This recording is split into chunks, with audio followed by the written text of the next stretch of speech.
So today we're not testing.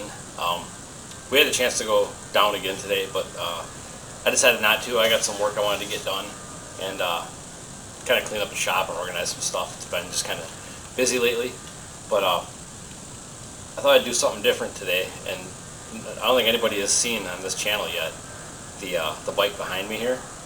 This is kind of the bike that had really started it all for me. It's a 99 ZX9. It's Kawasaki. This was the first bike I really started putting a lot of creativity and time into to race. Well, I'd say race competitively, but I really wasn't competitive. I just raced because it was fun. But I had an old oil-cooled GSXR 1100, a 91, that I had traded some stuff for and ended up with it, and it just really wasn't the bike I wanted to race. So I knew I was going to need something a little bit newer to really do what I wanted to do. And through more trading and bartering, I ended up with this 99 ZX9. So when I got it, it was bone stock, except it had a stock swing arm that was extended 6 inches. But other than that, it was the factory green, the lime green with the purple graphics on the bottom, said Ninja on the tail, all the typical Kawasaki stuff. And I rode the crap out of it. I think in one summer that I first had it, I was street riding that bike. I think it was 12,000 miles I put on that summer. So I loved riding it when it was stock like that. Well, then started getting more into the street bike style of drag racing, and then that really caught my attention. So I wanted to start putting some time into doing some motor work and making things a little bit lighter and working a little better at the track. Well, I had basically worked on the bike non-stop, redoing things every winter for probably, I would say I was racing it for probably 6 or 7 years straight, that it was a constant evolution. And by the time it was in its last version of what I was racing, and we're going back now, I bet you 10 years was the last time I raced this bike when it was, originally mine, because I did sell it. That's where the story is going to go. So I'm guessing here, don't quote me on my numbers, I'm really trying hard to remember back here, but I think it was about 10 years ago was the last time that it was in its final version of what I had made it into. And it had a stroker crank in it with still stock rods, because at the time still ZX9 stuff was a little bit hard to find. It had a billet Superbike mic block, and between the block and piston setup and the crank, it was 1152 cc's, and it was still stock head. It was stock cams still. It was just I did 2 intake cams. I heard that was the hot ticket everybody with the Suzuki's was doing. So I did some research and found stock intake cams for Kawasaki. It was almost a comparable type of swap. So I did that, and then I built my own 2-stage nitrous kit. I made a little spray bar in the airbox. This was before I even really know where to find all the cool hot rod stuff. So I made a cool spray bar setup for the thing. 2 stages, and the bike is still carbed. And so through some trial and error, I found a pretty safe tune-up that worked. It freaking worked. It ran really good. And I did get the bike to go consistently 860s, 870s. It goes 960s now. But yeah, 860s, 870s through that was a lot of years of work to get that figured out. Basically figuring shit out on my own. But the bike was just so fun to race. And without knowing really what had happened, the previous fall, the last time I'd raced the bike, I made a nitrous pass, and it had detonated a little bit. I was trying some different stuff, and I should have known better. I should have pulled. It was the last pass of the year. I should have pulled the motor apart and checked it over the winter. I didn't. So first time out the following spring, I left the motor together over the winter. Fired it up. Everything was fine. I went to the track and did my burnout, rolled up to the line, brought the RPMs up, and as I let the clutch out, the thing clattered and locked up. That was it. That was the last time the bike ran for me. What had happened was the following year, there was some wear and tear going on, and I just wasn't up on my maintenance and stuff I thought I should be looking for. If I knew, the hell, I wish I knew now I wish I knew then what I know now. Probably would have saved it and never would have gotten rid of the bike. But so what had happened was it actually broke the skirts off 3 of the pistons, and the 4th one was ready to go, and it dumped everything in the motor. It hurt the block, all the rods, all the pistons. It went through the crank. It just messed everything up. And if I had to guess, for an old school ZX9, I was probably still into that motor for like $5,000–6,000. So for old ZX9 motor, and at the time, that was a lot of money. It's still a good chunk. So I was pretty defeated, and I pulled the motor apart and saw this damage, and I just didn't have it in my heart to put that kind of money back into it. I was gonna have to start from scratch with everything. So I just didn't have it in my heart to start over, and the bike sat. I parked the bike. It sat for probably, again, I'm trying to remember my dates here. Maybe not quite a year, somewhere 8 months, something like that. It sat, and at the time, people were out racing. Actually, a friend of mine let me use his ZX9 to race a few different times while this was down, so that kept my interest going. But at the time, I had a Supermoto, a Suzuki Supermoto I was riding around for street riding, working back and stuff. So I was riding that around and was just kind of bummed that I wasn't out racing. And I kind of made the decision that I needed to step up to something a little bit newer of a bike if I wanted to go back racing like competitively, or try to be competitive at least, something a little more modern era, fuel injected type stuff.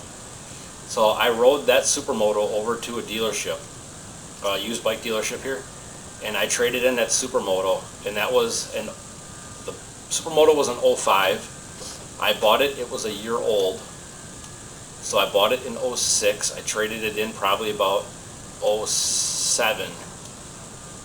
So I guess you can kind of backtrack the dates on this. So I'm pretty sure it was about 07 that I traded that Supermoto in on the turbo bike that I'm currently racing. It's sitting in the trailer over here right now. I traded the Supermoto in at $900 and got my 03 GSX-R 1000, the one I'm racing now. So that's how long that bike's been under the evolution. So once I got that bike to start working on, I decided that even though all the time and effort I had into the ZX9, I had to let it go. Sorry, I don't have Corona. And it ended up going to a buddy of mine in Illinois that was big into the ZX9, so actually had the ZX9 that he let me borrow to race a few times. So he bought it from me as a roller. I don't remember how much I sold it to him for, but it was one of those deals where I knew it was going to a good home. So the bike was gone. Didn't really regret it at first. Then people that knew me, that knew the bike, kind of started getting on me a little bit, giving me shit for selling it, because they knew how much I had into the thing.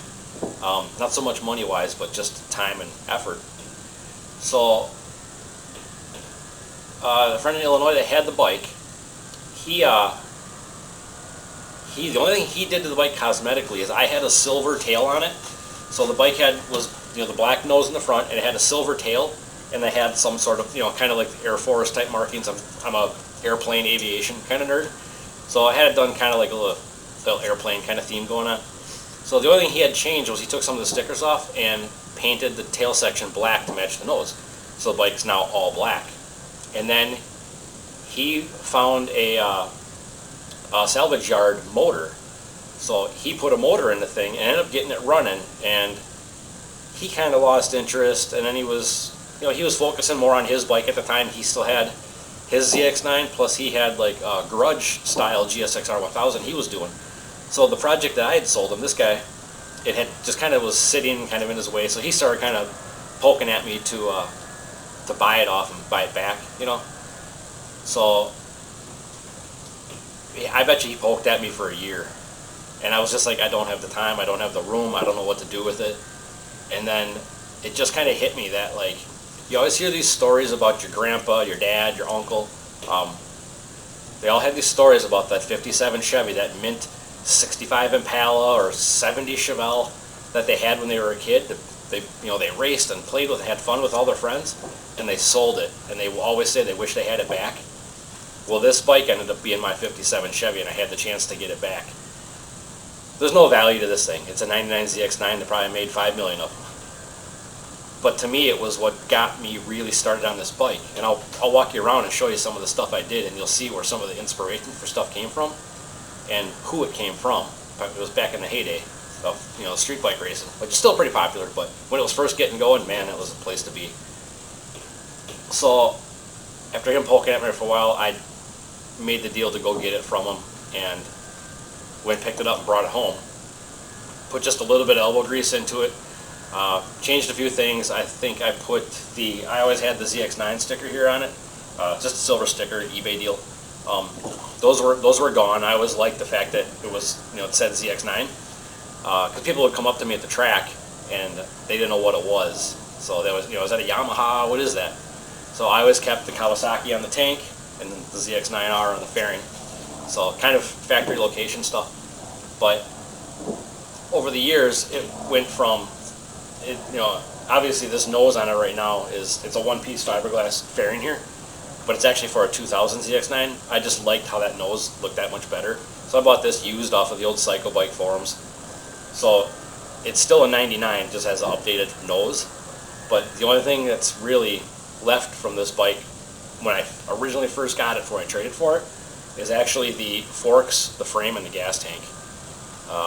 Everything else is from a different bike or something I had to buy to make work, whatever. But I'm just kind of getting it up for the first time this spring. I've already had it running, but the bike is a blast to just go street ride. It's still registered and insured, it's current. It rides like a dream. I mean, it's stock motor. Usually when somebody's bike is broken, or if I'm doing maintenance on mine or something, I'll take it to the track and I'll let people race this thing, because it's not so fast that it's well, I guess anything fast is kind of dangerous, but it's just so easy to ride and you really won't get in trouble with it. Like I said, the bike now with this salvage yard motor in it, it'll run like 960s, 970s. It's been like 142 miles an hour, so it makes like okay horsepower. But mostly because the thing rolls really good, and all the work that I've done to it over the years, it's actually sort of a light ZX9. So that's the only reason it's got any kind of ET or mile per hour. It's not fast. In a perfect world, when I get some spare time, maybe a free winter, I'm not doing other stuff, I would like to pull the motor out of this and do some of the tricks that I did to the old motor that was in here when I first started doing all this stuff. These motors are super easy to go through. It's very Hayabusa style as far as like the setup. But yeah, there's all kinds of cool tricks you can do to get a little bit out of these things. But in a perfect world, I'd like to get this thing on motor, carbureted old bike with all the stock parts. If it went like 930s, 940s, that'd be awesome. But again, you gotta have time to do all of it. I'm so focused on the other bikes right now. But I thought I would just take today and walk you around this thing, just kind of show you what was going through my head. Let's see, 13 years ago, I guess, if my math is right. You're doing math live here. Don't ask for much. So yeah, this is my old 57 Chevy. It's back. I've had it back for a few years now, but just kind of digging it away from the wall and getting it uncovered, it just brings back a lot of memories of how awesome this thing was to race. And at some point, I don't know if I'll end up retiring it for good. And I always said I'm going to put it in the house. I'm going to build a plexiglass bar around it, so there'll be a bar in the kitchen area or something where bar stools around it, plexiglass, glass top, whatever. ZX9 old school drag bike in the bar. Whatever. Big dream big, right? So I'll walk around this thing and show you some of the cool stuff. So here's the old girl. Do a little walk around. Like I said, it's got a one-piece 2000 ZX9 one-piece nose on it. Bought that off a guy that was like a big ZX9 grudge racer from like South Carolina or something way back. But still got the stock tank. It's got a 6-over AirTech tail, and then that's the stock swing arm that was extended 6 inches. And then way back in the day, I couldn't find a goddamn swing arm for this thing, so I had purchased aluminum extensions and then tigged them into the factory arm, and then added a support hoop there. Because, back in the day, what I saw, all the cool guys, all the fast guys, had a hooped swing arm. So I did that. It's actually a pretty nice swing arm, but ideally I would like to swap that out for a one-piece. Just put like a chromoly deal on it or something. It does have 05 ZX10 wheels on it. I did that way back in the day. Still has ceramic bearings in it. The stock subframe, I don't know if you're aware of this, but the old school ZX9s, the factory subframe is actually welded to part of the frame. The later models, it was actually bolted on. So the stock subframe actually extended a little bit, so it actually still uses a stock style mount for the tail. So stock mounts front and rear, and then because the taillight is mounted to the subframe and not the bodywork, actually made the mount in the subframe for the stock tail to go into. So that's all kind of figured out. See what else? Galfer rotor. The exhaust on this thing. So back in the day, you know, I keep saying back in the day because it's been forever and a day since I've looked for parts for one of these. But it actually has a Muzzy stainless header, and then it's actually an Acura carbon fiber like side mount pipe that I made a little adapter piece down there. It's just a little elbow with a spring retainer, and then shortened the carbon can basically. So it's not really a sidewinder, but it's a low mount exhaust. It's like tucked in here like pretty nice, and the bike actually sounds pretty cool. Like I said, stock motor stuff, nothing to see there. Runs the old school, you can see that, the NLR TIC 1000. The TIC was the total ignition control. They actually stopped making these because they were having such a hard time supporting people with them, because they're a little bit weird to figure out. But I managed to get one on this bike, and then I also upgraded the ECU on this bike to a 2000 ECU, which allowed me to use this TIC 1000. So I actually had ignition control for when I was spraying it, instead of, this is like all pre, for me, this is all pre standalone stuff. So this was before I really had a good understanding of the stuff that you could get for a bike. But then it has a, you know, the NLR ignition kill box as well down there. So that ignition kill box, I didn't put that one on there. I had a Cycletech one, old school like powder blue box. So the guy that I got the bike back from, that I originally sold it to, he put the NLR box on there because it actually works with the TIC 1000, so it actually just connects to that. So it was actually super easy to hook up. Still run the air shifter on the bike, so it's still got a CO2 air shifter setup on it. Super simple. And then the shock is actually, it's a Hayabusa shock with a GSXR 600 spring on it. And then I had revalved the shock back in the day, and the thing works really good. Like when I was racing it with the good motor in it, it would go, you know, low 1.3 60 foots, and I'm not a light guy, nor am I a really good rider for that matter, but the chassis actually really worked well. And I relocated the top shock mount back in the day, so that was kind of something I was watching and doing some measuring and looking at other bikes, and it seemed to help this thing a lot actually. The forks, so you see I got the calipers on the front side of the forks. A lot of people ask about doing that. Well, it does get a little bit of weight farther forward, but the biggest reason I did that is, if you remember back in the day, Kent Stott's Blackbird, he was one of the first guys I saw that had the calipers on the front, and if Kent was doing it, it must have been cool, so I did it. And the calipers themselves are actually 6-piston off of a TL 1000 Suzuki. They're actually pretty nice calipers for a factory caliper. The carbon front fender is actually off of a Ducati Monster. That was in a showcase at a Ducati dealer here. I looked at it and I said, I bet I can make that work. And then if you notice too, the little headlight in the front. So way back when, in the early days of Pro Street, they were allowed to run basically like a one-piece fairing, and that qualified as a headlight. And not that I ran Pro Street, but again, I saw Kent Stott's Blackbird had a little fog light in the front. So good enough for Kent, good enough for me. And oddly enough, I've actually I've done a little bit of work for Kent on their Pro Street 1000. I made a belly pan for the bike, kind of a oil containment belly pan. They ran it for a little while, and then at the time they wanted it built heavy duty enough that they could attach weight to it if they needed to. But Kent was just a super good guy to work with, and you know, clearly one of the reasons why I do what I do here. The rear sets were actually an eBay purchase. They're off of some dude's road race ZX9, so those were actually pretty slick, lightweight little deal. But then you see the red shift rod there? That's actually a carburetor linkage off of my old race car that I had. It's an aluminum rod internally threaded, and then because the rear sets are actually back farther than stock, I needed a longer rod, and then it's got rod ends on it, air shifter setup. I don't have a speedo or nothing on it, so the front cover has been lightened. So the speedo sensor would have been in the front cover up here, so that was all lightened. Triple trees, stock trees, lightened all them up. Made a dash for it. Obviously this down here was where the single stage or first stage of nitrous, second stage of nitrous, and then the indicator lights were.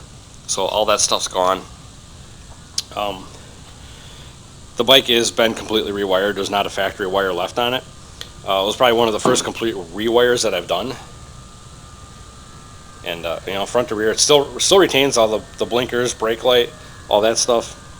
Nobody's questioned me street riding it as far as the headlight.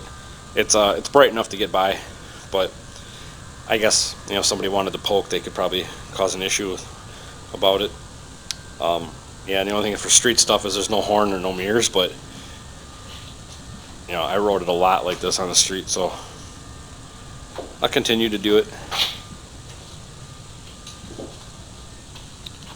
Also, the old motor, way back, actually had an MTC lockup clutch on this thing, and I broke the clutch disengagement, the little clutch puller piece that was in there. I broke one. It was an extended piece that comes with the MTC setup. And when that broke, I called MTC and told them what I was doing, and I wanted to know if they could make the part or if they still had any. And he actually kind of laughed and said, "How did you get that clutch?" So apparently, MTC only made like 5 lockup clutches for these ZX9s, and just somehow through all of my parts wheeling and dealing, I ended up with one of them. So he chuckled about it, but the part that I broke, he said, "Let me go look." He goes in the back and pulls out a bucket. He's like, "Yeah, I got a couple in a bucket left over yet." So he ended up having like I think it was 2 or 3 of them that he sent me just in case. It was actually a big kind of design issue with just the factory Suzuki, the factory Kawasaki clutches. The way the clutch puller works, it's like this claw that comes in and hooks on a little T piece, and that T actually breaks off, and then you can't disengage the clutch.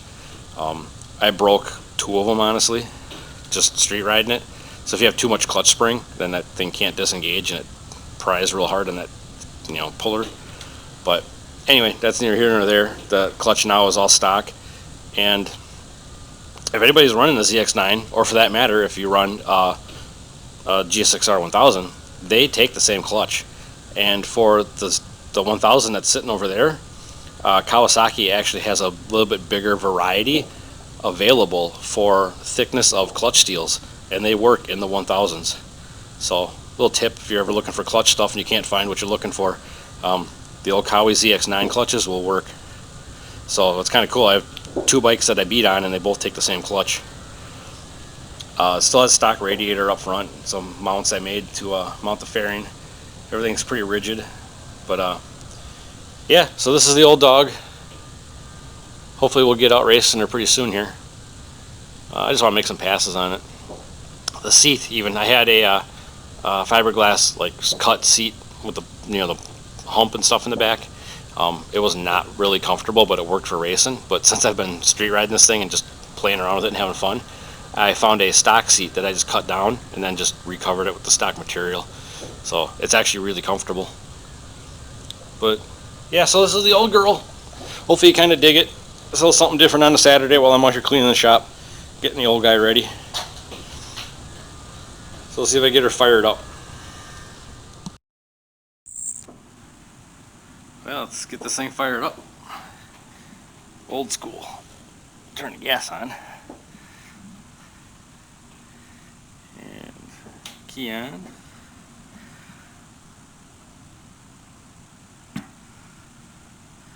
And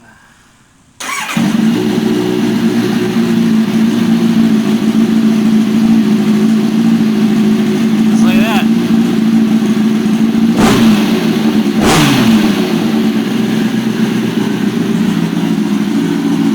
She's always been a good runner.